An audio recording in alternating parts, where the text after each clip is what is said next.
Irmãos queridos, eu quero saudá-los na bendita e na preciosa paz do nosso Senhor Jesus Cristo. Amém? Agradecido a Deus por essa oportunidade de poder adorar a Deus com os irmãos, os queridos irmãos do Vocal Trio, que abençoadamente nos acompanham e também com seus louvores alegram o nosso coração e principalmente o coração de Deus.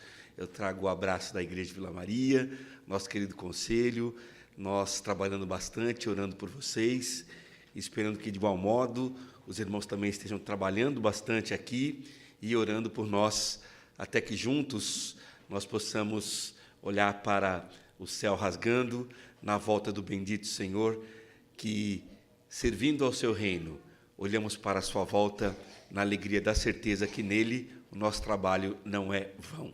Amém? Abra sua Bíblia, por favor, irmão querido. O Salmo 128.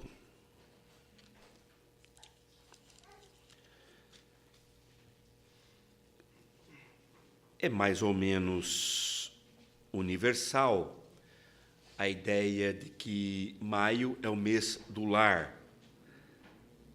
Nós, os pastores da igreja, trabalhamos todo este mês meditações acerca da família, com o mote principal, e a família como vai? Essa saudação comum, corriqueira, quando encontramos amigos, conhecidos, parentes, e a família como vai? Voltando-se agora para ver como vai a família aos olhos da palavra de Deus e à luz da palavra do Senhor. E para isso eu quero ler com os irmãos o Salmo 128 de maneira uníssona. Quero convidá-lo a ler comigo, respeitando a pontuação, observando cada palavra e aproveitando para fazermos desse momento a nossa profissão de fé também, aquilo que nós cremos acerca da bondade de Deus, conduzindo a vida no lar. Juntos, Salmo 128, irmãos. Bem-aventurado aquele que teme ao Senhor e anda nos seus caminhos. Do trabalho de tuas mãos comerás, feliz serás, e tudo te irá bem. Tua esposa no interior de tua casa será como a videira frutífera. Teus filhos como rebentos da oliveira à roda da tua mesa. Eis como será abençoado o homem que teme ao Senhor. O Senhor te abençoe desde Sião, para que vejas a prosperidade de Jerusalém durante os dias de tua vida. Vejas os filhos de teus filhos, paz sobre Israel. Que Deus abençoe a leitura e a meditação da sua palavra. Amém, irmãos? Os salmos, meus queridos irmãos, por favor, preste atenção nisso. Os salmos são benditas e preciosas joias para a vida espiritual do crente. Os salmos revelam muitas coisas acerca do coração daqueles que amam a Deus e deste coração totalmente aberto, deste coração escancarado, necessitando da bênção do Senhor. Ora, em oração, expressando cada salmo uma dependência de Deus, e em outros momentos, ora, um louvor, expressando a confiança e a gratidão pelas coisas que Deus fez. O livro dos Salmos, portanto, ele era usado lá pelos nossos irmãos do Antigo Testamento de várias maneiras possíveis. E uma delas, para a qual quero chamar a sua atenção de modo particular nesta noite, é que os salmos também eram cantados em família.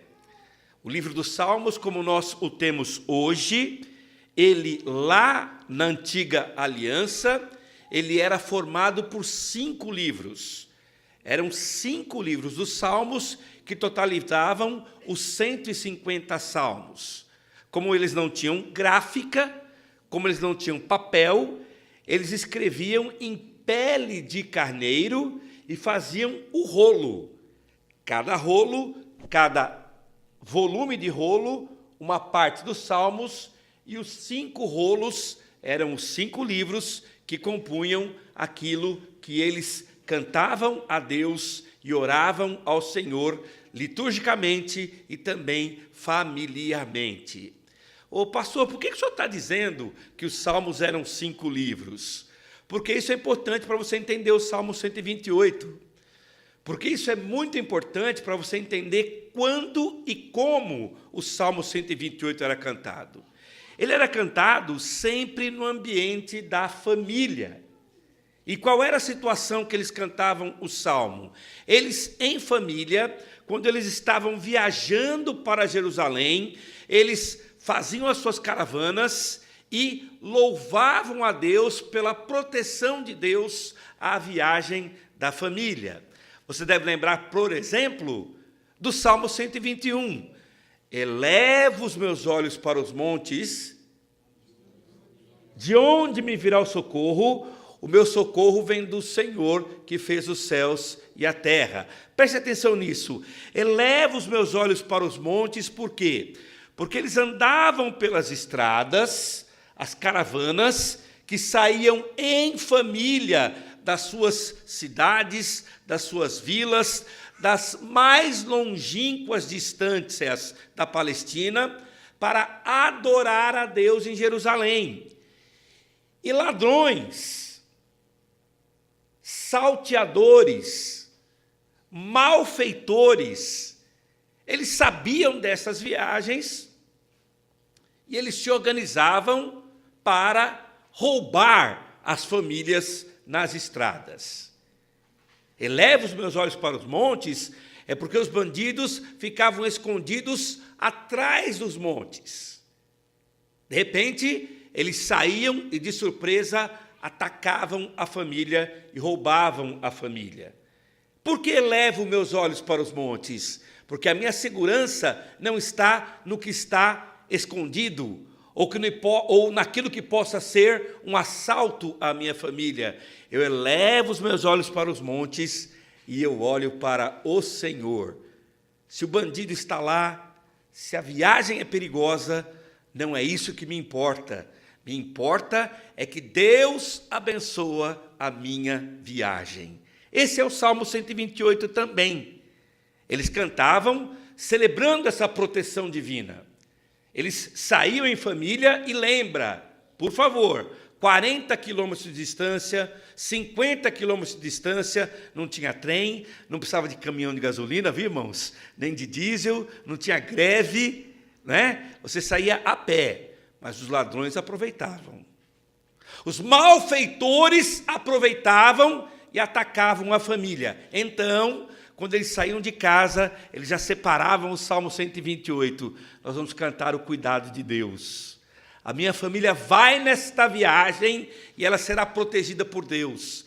A minha família vai chegar em Jerusalém, vai ser abençoada servindo a Deus, vai voltar e nenhum mal acontecerá à nossa família.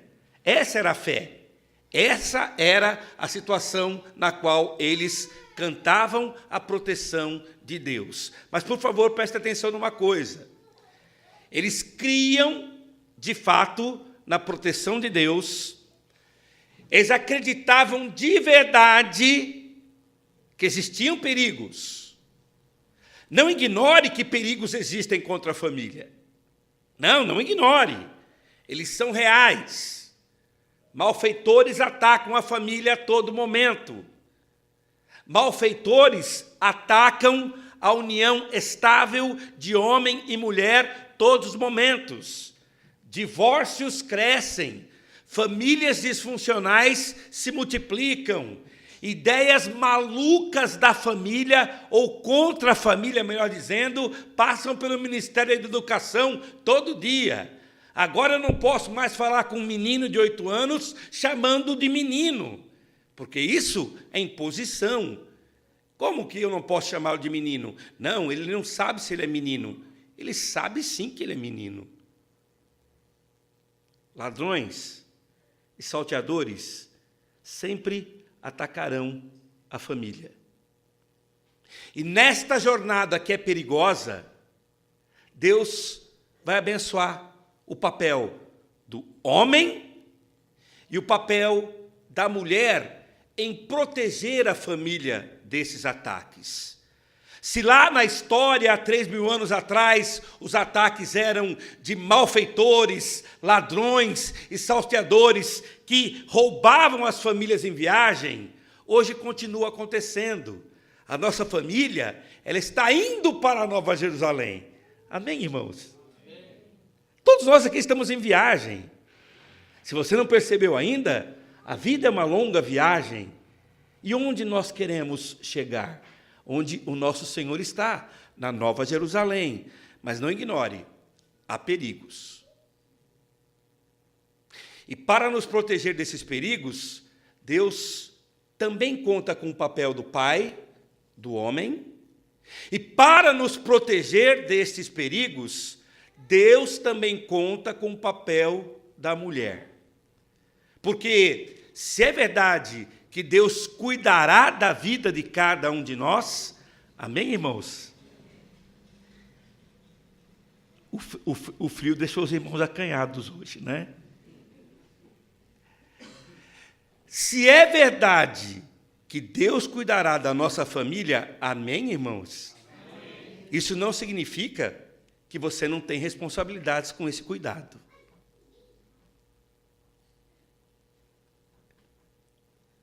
Como Deus vai abençoar o homem nessa jornada perigosa? O texto nos diz que o papel do homem, aquele papel que vai exercer cuidado sobre a família, é de ser uma pessoa que teme ao Senhor. Em 4 versículos, por 3 vezes, como é apresentado o homem da casa? Como é apresentado o pai de família? Como é apresentado o esposo? O esposo é aquele que teme ao Senhor. E preste atenção como é que essas coisas estavam na cabeça dos nossos irmãos. Eles saíam pelas estradas. E é óbvio que eles poderiam contratar soldados. É óbvio que eles também poderiam ser hábeis com suas espadas e pensarem, estes soldados vão nos proteger, esta espada vai guardar a minha família em segurança. Eles podiam fazer tudo isso, porém, o que o texto está chamando a nossa atenção é que a principal proteção que um pai traz à sua família não é ser alguém que tem dinheiro para contratar segurança. A principal proteção não é quantas espadas o pai é capaz de levar para que no embate contra os malfeitores ele possa mostrar a sua força ou a força do seu braço. A proteção não está no homem, a proteção não está na arma, a proteção está no coração. E como é que você vai proteger a sua família, filho? É temendo ao Senhor. Se você for um homem que entende a sua vida a partir da relação com Deus, e um Deus que está presente na sua vida, num Deus que conduz os seus passos, num Deus que abençoa o seu caminho, num Deus que deve ser amado, honrado, servido e temido, tratado com toda a consideração, com a mais alta consideração que eu possa ter. Esta sua atitude, que nada mais é do que uma vida espiritual consagrada, é esta sua atitude que vai proteger a sua família dos malfeitores. É o seu coração o primeiro lugar que vai ser trabalhado para que a sua família seja abençoada.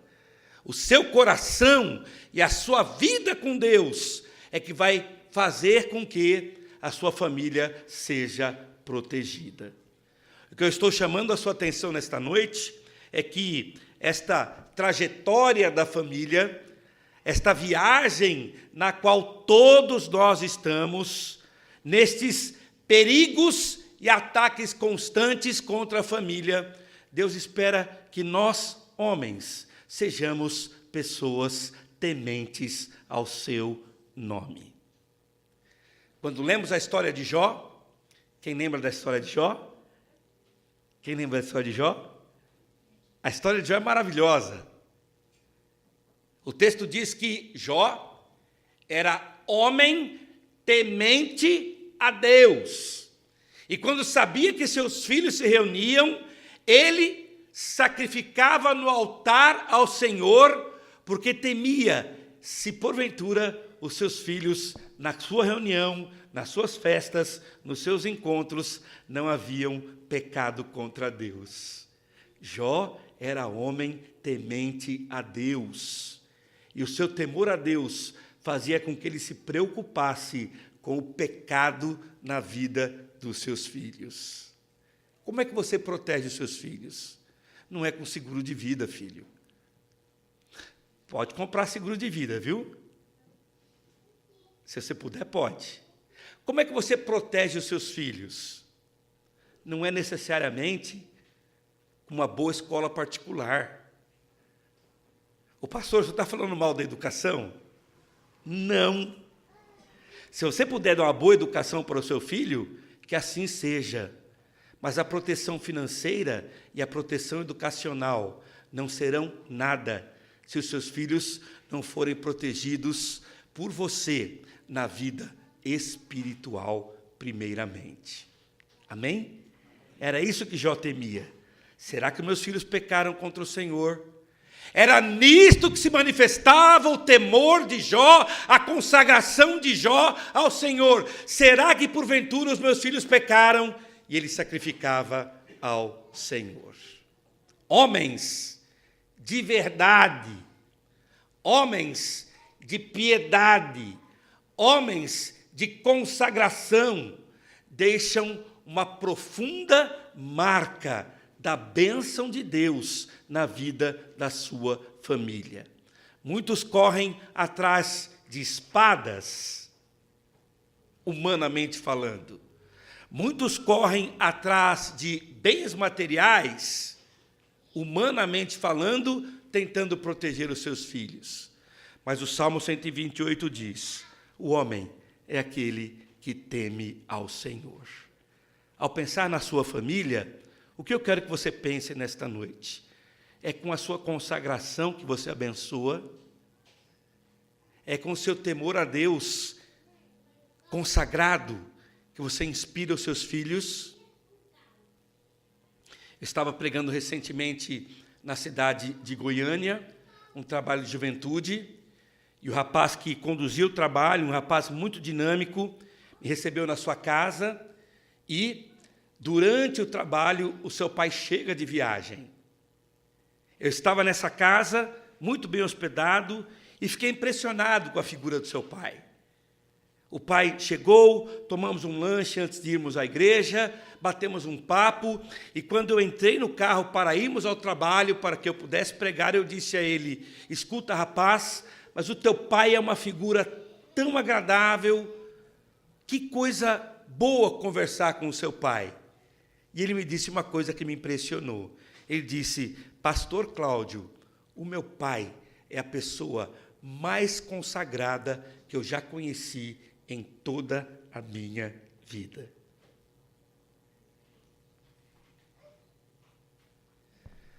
O seu filho vai poder falar isso de você, filho?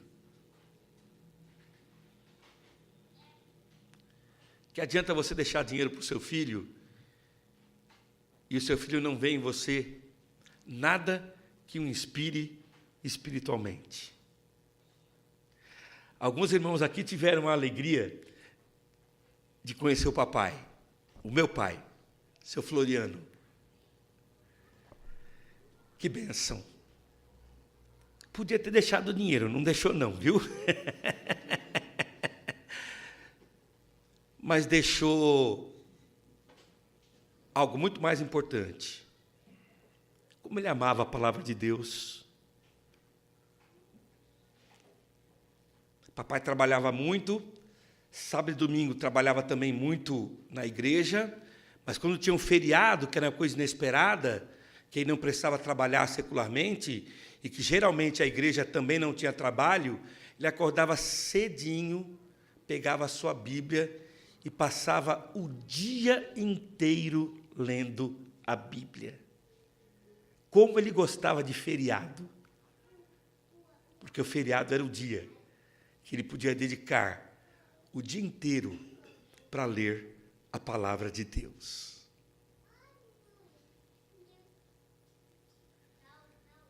Que inspiração você vai deixar do amor de Deus aos seus filhos? Quer protegê-los na viagem? Quer protegê-los das lutas da vida? Quer protegê-los espiritualmente? Quer protegê-los das desgraças das drogas? Quer protegê-los? O Salmo 128 diz, o Salmo 128 diz, o papel do homem é temer ao Senhor. Amém, irmãos? É assim que você quer ser? Mas o texto continua falando também de forma muito interessante acerca do papel da mulher. Se nesta viagem Deus vai nos abençoar, porque o nosso Pai é aquele que teme ao Senhor, mulheres, irmãs e mães, por favor, a Bíblia também diz que a mulher tem esse papel. Não há nada na Bíblia que desqualifique a força e o papel da mulher. Não há nada na Bíblia que desqualifique a necessidade da mulher trabalhar também nessa proteção. Lembre-se, a família está em viagem. Como é que Deus vai abençoar? É através do papai, não pela espada, não pelo arco e não pela flecha. O papai é alguém que teme ao Senhor. E a mamãe? Não, a mamãe é fraca. E a esposa? Não, as esposas não usam espadas. Não é isso que o texto diz. Elas também têm uma fundamental importância, porque se o papel espiritual do homem é temer ao Senhor, o papel espiritual da mulher é ser como a videira frutífera. Preste atenção nisso. Irmã querida, você que está conosco hoje, você tem um papel maravilhoso na sua casa. Você tem um papel todo especial dado por Deus, porque nesta viagem, quantos são os perigos?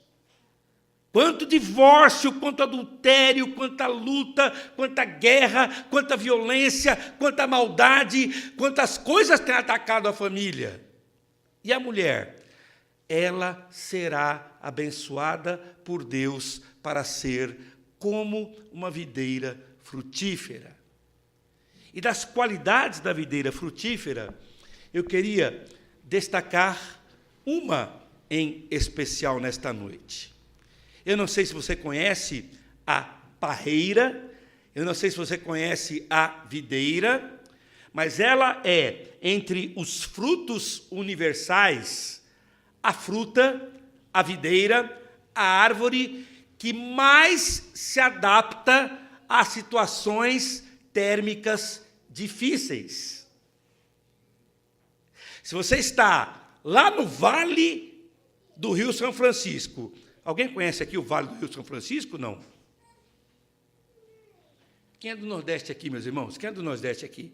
Conhece o Vale do Rio São Francisco?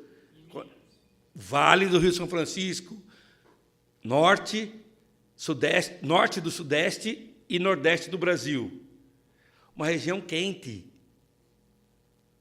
A videira não vai se adaptar aqui, não. Eu não sei se você sabe, o Vale do Rio São Francisco é hoje o maior exportador de uvas do Brasil. Aquele clima não foi obstáculo para que a videira frutificasse. Todos achavam que a videira precisa deste clima extremamente frio, ou de frio para moderado, para frutificar. Plantaram a videira no Vale de São Francisco e a videira frutificou. Plantaram a videira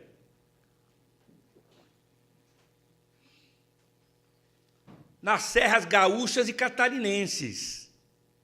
Você está com frio hoje aqui? Está com frio? Hoje de manhã você estava com frio? Estava com frio hoje de manhã? Eu estava. Nas montanhas de Santa Catarina e Rio Grande do Sul, é esse clima quase o ano inteiro, não só uma semana.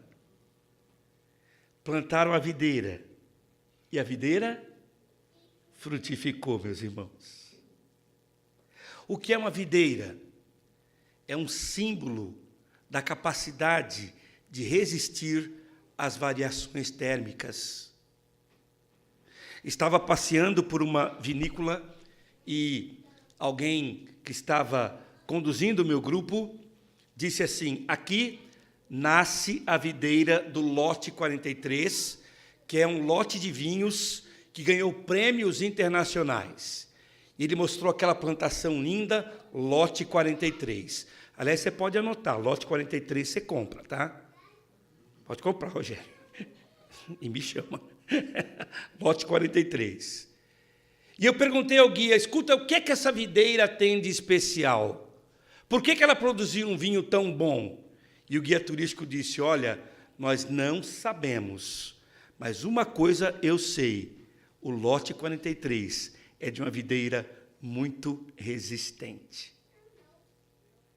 A mulher é aquela que suporta as variações térmicas. De frio ao calor, ela continua perseverando. E, independentemente do clima, ela continua frutificando. Que coisa linda é esta imagem da mulher na Bíblia. Não tem nada a ver com dondoca. Não tem nada a ver com patricinha. A mulher cristã não é histérica. A mulher cristã é a videira frutífera, onde as situações adversas, onde as variações térmicas, onde do mais extremo calor ao mais extremo frio, ela continua frutificando na sua vida para a glória de Deus. É assim que a mulher abençoa a sua casa. Nós, irmãos, precisamos entender que no papel de perseverança do seu amor a Cristo, irmã querida, no papel de perseverança do seu amor ao marido, no seu papel de perseverança do seu amor aos filhos, independente das situações mais tristes ou mais tranquilas, independente das grandes variações térmicas, que às vezes tornam uma situação muito difícil, Deus continuará abençoando você, para que você possa frutificar para a sua glória. Amém, irmã? Amém? Eu acho impressionante, Davis. Tem irmã que diz que fica pensando assim: puxa, que bom, se eu tiver cartão de crédito, passear em shopping. Isso é coisa de dondoca, irmã.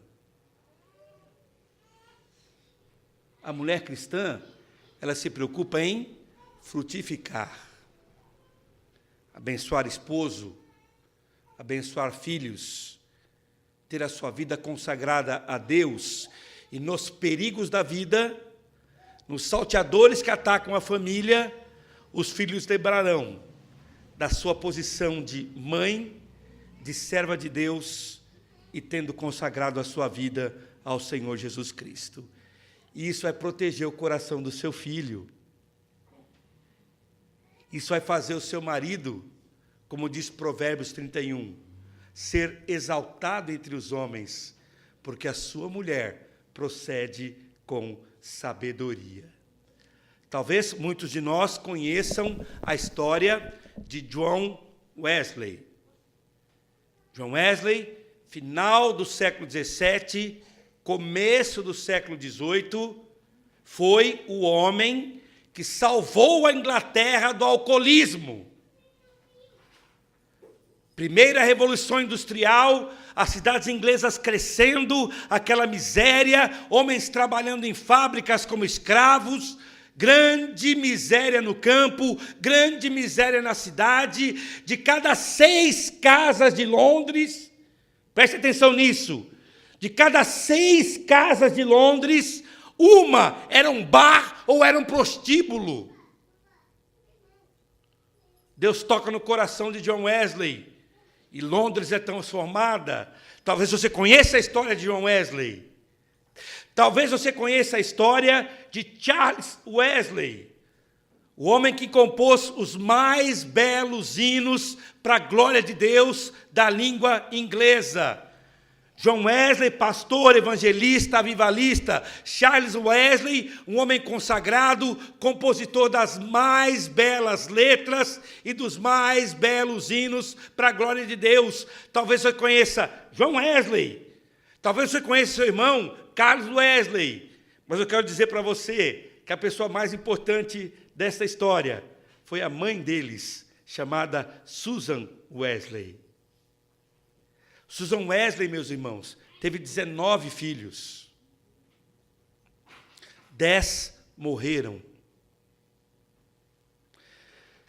Dos 9 que sobreviveram, 2 eram especiais. Um completamente paralítico e o outro completamente mudo. Susan Wesley aprendeu a ler com 5 anos de idade. E desde o dia que aprendeu a ler até a sua morte, ela lia 20 capítulos da Bíblia por dia. Cuidava da sua casa, orava com seus filhos e lia 20 capítulos da Bíblia por dia. John Wesley disse: as coisas mais profundas que aprendi de Deus não foram nos livros de teologia e nem nos grandes pensadores. As coisas mais profundas que eu aprendi de Deus foi com a vida em Cristo que a minha mãe vivia. Videira frutífera. Videira frutífera. Se eu perguntar a você se você quer a proteção de Deus para a sua vida familiar, eu sei que você vai dizer que sim. Eu quero. E eu acho que você quer também. Amém? Mas Deus, como é que o Senhor vai me usar para proteger a minha família? Irmãos, temam ao Senhor. Irmãs, frutifiquem como a videira. Neste papel abençoado, Deus irá salvar a sua vida e a vida da sua família. Estamos indo para a Nova Jerusalém, todos nós estamos nesta viagem. Ladrões, malfeitores nos atacarão, mas a proteção do Senhor estará conosco. Nossos filhos poderão olhar e agradecer a Deus. Papai teme ao Senhor. Nossos filhos poderão olhar e olhar, agradecendo a Deus. Mamãe é a videira frutífera. Vamos pedir isso ao Senhor, irmãos.